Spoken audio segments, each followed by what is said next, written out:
Assalamualaikum warahmatullahi wabarakatuh. Kami dari kelompok 2 akan membahas tentang kerangka dasar penyusunan dan penyajian laporan keuangan syariah. Materi pertama akan saya bacakan sendiri, yaitu A. Kerangka dasar. Kerangka dasar merupakan rumusan konsep yang mendasari penyusunan dan penyajian laporan keuangan bagi para pemakai eksternal.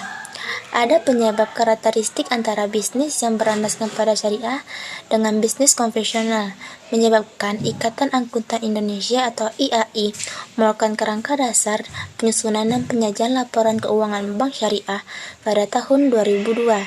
Yang B. Karakteristik transaksi syariah.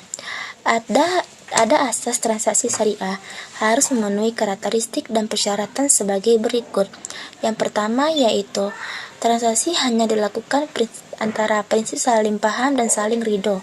Dan yang kedua itu prinsip kebebasan bertransaksi diakui sepanjang objek halal dan baik.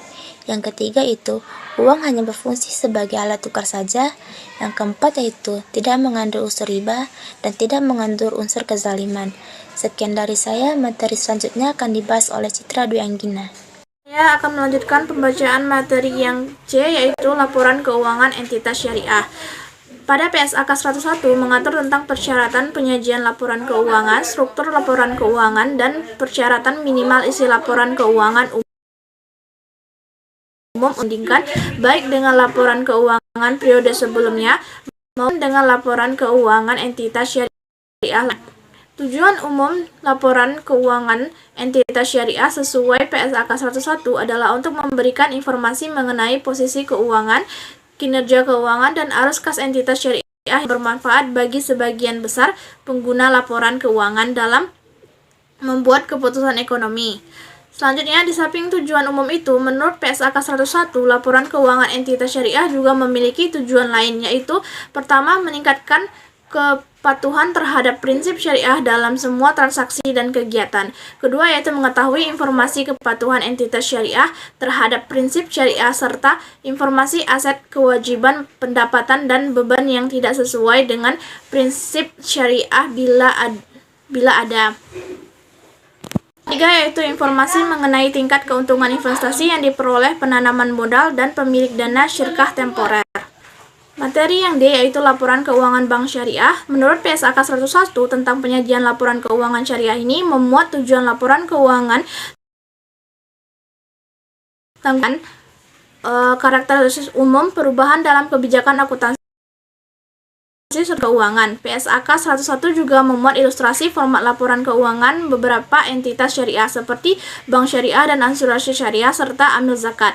Komponen laporan keuangan bank syariah selengkapnya yaitu pertama, laporan posisi keuangan, kedua, laporan laba rugi dan hasil komprehensif lainnya, ketiga, laporan perubahan ekuitas, keempat, laporan arus kas, dan kelima, laporan rekonsiliasi pendapatan. Akan melanjutkan presentasi makalah kami yaitu laporan asuransi syariah. Berdasarkan PSAK nomor 108 tahun 2016 yang menyajikan tentang laporan keuangan asuransi syariah mencakup 9 laporan keuangan.